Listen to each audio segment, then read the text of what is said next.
মোহসেন মাহমালবাত ইরানের একজন ডিরেক্টর। 2014 সালে দি প্রেসিডেন্ট নামক একটি সিনেমা তৈরি করেন। এক স্বৈরাচারীর গল্প নিয়ে গড়ে ওঠা সিনেমাটি তৈরি করা হয় জর্জিয়াতে এবং 2014 সালে ইতালির ভ্যানিস ফিল্ম ফেস্টিভ্যালে তা মুক্তি পায়। স্বৈরাচারী সরকারের ক্ষমতাচ্যুত হওয়ার পরবর্তী জীবন নিয়ে গড়ে ওঠা গল্পটি জানবো আজকে। Hello everyone, welcome to my channel. আশা করি আপনারা সকলেই ভালো আছেন। আমিও ভালো আছি। আলোকসজ্জায় ঝলমলে এক শহর, যে শহরের সড়ক ভবন সব যেন নতুন বইয়ের মতো সজ্জিত। রেডিওতে প্রতিনিয়ত প্রেসিডেন্টের সুনাম চলছে। প্রথম দৃশ্যে প্রেসিডেন্ট ও তার নাতিকে দেখা যায়। নাতি তার দাদুকে বলে, আমি আইসক্রিম খেতে চাই। প্রেসিডেন্ট বলে, অতিরিক্ত চিনি তোমার শরীরের জন্য ভালো নয়। তুমি সুস্থ হও, তখনই তুমি আইসক্রিম খেতে পারবে। নাতি বলে, মহামহিম, আমি সুস্থ হতে চাই না, আমি এখনই আইসক্রিম চাই। প্রথমে তোমাকে সুস্থ হতে হবে, তারপর তুমি যখন বড় হবে তখন তুমি আমার এই জায়গা নিতে পারবে এবং দেশ শাসন করতে পারবে। নাতি বলে, আমি তোমার জায়গা চাই না, আইসক্রিম চাই। নাতির সাথে কথা বলতে বলতে প্রেসিডেন্ট দেশদ্রোহীদের শাস্তিপত্রে স্বাক্ষর করছিলেন।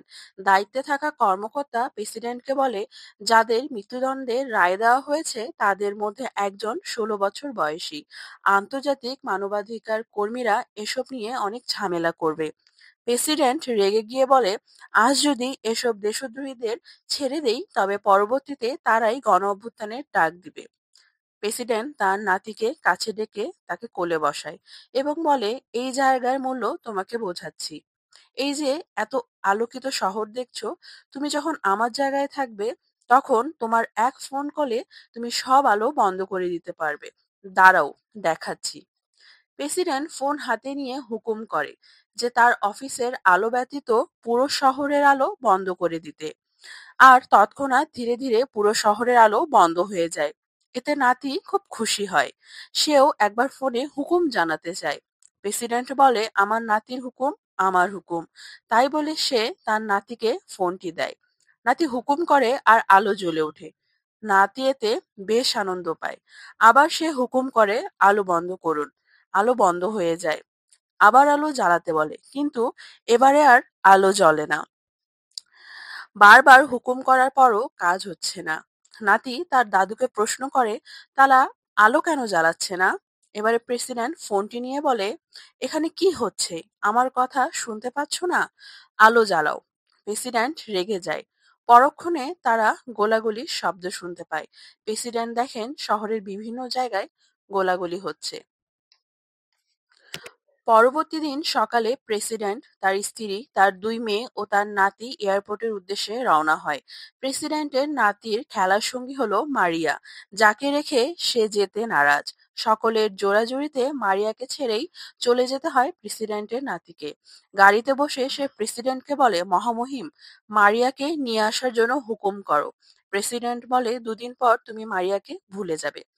দেখো, ওই যে বিল্ডিংটা দেখছো, আমি এই বিল্ডিংটি তোমার জন্য বানাচ্ছি। এটা যখন তৈরি হয়ে যাবে তখন তুমি ফিরে আসবে। প্রেসিডেন্টের 2 মেয়ে গাড়িতে ঝগড়া শুরু করে এবং একে অপরকে দোষারোপ করে। প্রেসিডেন্ট তাদেরকে বলে, তোমরা কি চুপ করবে? সিচুয়েশন বোঝার চেষ্টা করো, পেও না। অবস্থা যদি খারাপ হয় আমি জরুরি বিমানে চলে আসব। নাতিকে জোর করে সাথে নিতে চাইলে প্রেসিডেন্ট বলে, তাকে আমার কাছে রেখে দাও। তার স্ত্রী বলে, ওকে রেখে যাচ্ছি, যাতে তার জন্য হলেও অন্তত তুমি আমাদের কাছে ফিরে আসো। নিজের খেয়াল রেখো। এই বলে তিনি চলে যান। প্রেসিডেন্ট তার নাতিকে নিয়ে এয়ারপোর্ট থেকে শহরের দিকে রওনা দেয়। গাড়িতে নাতি প্রশ্ন করে, মহামহিম, তারা কেন আমার ছবি ঝুলিয়ে রাখে না, যেমনটা সবখানে তোমার ছবি ঝুলিয়ে রেখেছে? প্রেসিডেন্ট বলে, যখন তুমি বড় হবে তখন তোমারও ছবি ঝুলিয়ে রাখবে। কিছু পথ যাওয়ার পর দেখা গেল ছবিতে আগুন জ্বলছে।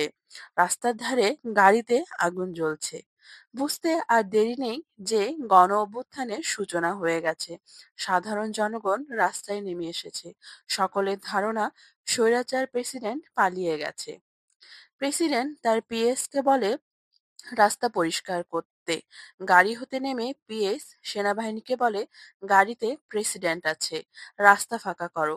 সেনাবাহিনী বলে, আমাদের অফিস থেকে অর্ডার প্রয়োজন। এরই মাঝে বিক্ষোভ আন্দোলনকারীদের ওপর গোলাগুলি হলে সবাই ছত্রভঙ্গ হয়ে যায় এবং প্রেসিডেন্টের উপর আক্রমণ করা শুরু করে। গাড়ি আবার এয়ারপোর্টে আসে। প্রেসিডেন্ট বলে, হেলিকপ্টার রেডি করতে বলো, পাইলট লাগবে না, আমি নিজেই উড়াবো। এতক্ষণে চারিদিকে খবর ছড়িয়ে গেছে যে স্বৈরাচারের পতন হয়েছে। যে সকল সেনা সদস্যরা তাকে রাষ্ট্রীয় সম্মাননা দিচ্ছিল তারাই এখন বন্দুক হাতে তাক করে দাঁড়িয়ে আছে। পিএস গিয়ে প্রধান সেনা সদস্যকে হেলিকপ্টারের কথা বললে তিনি বলেন, আমি কিছু জানি না, এখান থেকে কোনো হেলিকপ্টার উড়বে না। পিএস বলে, তুমি কি পাগল হয়েছো? এটা প্রেসিডেন্টের হুকুম। এরই মাঝে প্রধান সেনা সদস্য পিএস এর উপর গুলি করে। দৌড়ে সে গাড়িতে এসে বসে। ড্রাইভার গাড়ি ঘুরিয়ে নেয়। পিএস প্রেসিডেন্টের কোলে মারা যায়। রেডিও অন করলে শোনা যায়, খবরে বলছে স্বৈরাচারের পতন হয়েছে, বিরোধী দল ক্ষমতা দখল করে নিয়েছে। প্রেসিডেন্ট ড্রাইভারকে রাস্তা বদল করতে বলে। খবরে বলতে থাকে, স্বৈরাচার প্লেনে করে দেশ ছাড়তে ব্যর্থ হয়েছে, সে তার সরকারি গাড়িতে এয়ারপোর্ট থেকে পালিয়ে যায়। গাড়ি এসে থেমে যায় ভেড়ার পালের মাঝে। গাড়ি থেকে নেমে তারা মোটরসাইকেল চালিত এক দম্পতিকে পায়, যাদের পোশাক ও মোটরসাইকেল নিয়ে নেয় এবং তারা দম্পতিকে গাড়িতে বসিয়ে মোটরসাইকেল নিয়ে পালিয়ে যায়। এ পর্যায়ে নাতির বাথরুমে যাওয়ার প্রয়োজন হলে নির্মাণাধীন এক ভবনের কাছে গিয়ে মোটরসাইকেল থামে। প্রেসিডেন্ট তার নাতিকে নিয়ে যায় ভবনের ভেতরে এবং সেখানে তাকে হালকা হতে বলে। ড্রাইভার ভাবে এর সাথে থেকে আর লাভ নেই, বরং সাথে থাকলে জীবন হারাতে হতে পারে। ড্রাইভার সেখান থেকে মোটরসাইকেল নিয়ে পালিয়ে যায়। প্রেসিডেন্ট থামানোর জন্য গুলি করলেও থামাতে পারেনি। প্রেসিডেন্ট তার নাতিকে নিয়ে সেখান থেকে পালিয়ে যায়। দৃশ্য চলে যায় এক নাপিতের দোকানে। নাপিত এক কাস্টমারের চুল কাটছিল। তার ছেলে চা পাউরুটি নাস্তা নিয়ে দোকানে আসে এবং বলে, খাবার কেনার জন্য মায়ের কাছে টাকা নেই, টাকার প্রয়োজন। নাপিত তার পকেট থেকে একটি কয়েন বের করে দিল। ছেলে বলে, আমার বই খাতাও কিনতে হবে, এটি দিয়ে তো আধা জিনিসও কেনা যাবে না। নাপিত পকেট ঝেড়ে বলে, আমার কাছে আর নেই। চুল পুনরায় কাটা শুরু করে নাপিত আর বলেন, আগে অনেক কাস্টমার আসতো, এখন শুধুমাত্র দু একজন। কাস্টমার চুল কাটা থামিয়ে বলে, আমি লজ্জিত, কিন্তু আমি আসলে চুল কাটতে আসিনি, কিন্তু যখন আপনি কাটা শুরু করলেন আমি তখন আর কি বলবো, আমি দুঃখিত, কিন্তু আমি আসলে টাকা ধার নিতে এসেছিলাম। চিন্তা করেন, নাপিতেরই দিন চলে না, আর টাকা ধার দেওয়া তো বিলাসিতা। নাপিত এসব শুনে চুল সম্পূর্ণ কেটেছিল নাকি রেগে চুল কাটা অসম্পূর্ণ রেখেছিল তা অবশ্য অজানা। রুম পরিষ্কার করতে করতে সেখানে প্রেসিডেন্ট এসে হাজির। নাপিত প্রেসিডেন্টকে দেখে আর তার রুমের দেওয়ালে ঝোলানো ছবিটি দেখে। প্রেসিডেন্টকে নাপিত বলে, মহামহিম, এটা কি সত্যি আপনি নাকি আমি স্বপ্ন দেখছি? এই বলে সে পা ধরে সালাম করতে যায়। প্রেসিডেন্ট লাথি মেরে বলে, তোর কাপড় খুল। নাপিত তার মহামহিমের কথায় কাপড় খুলতে শুরু করে।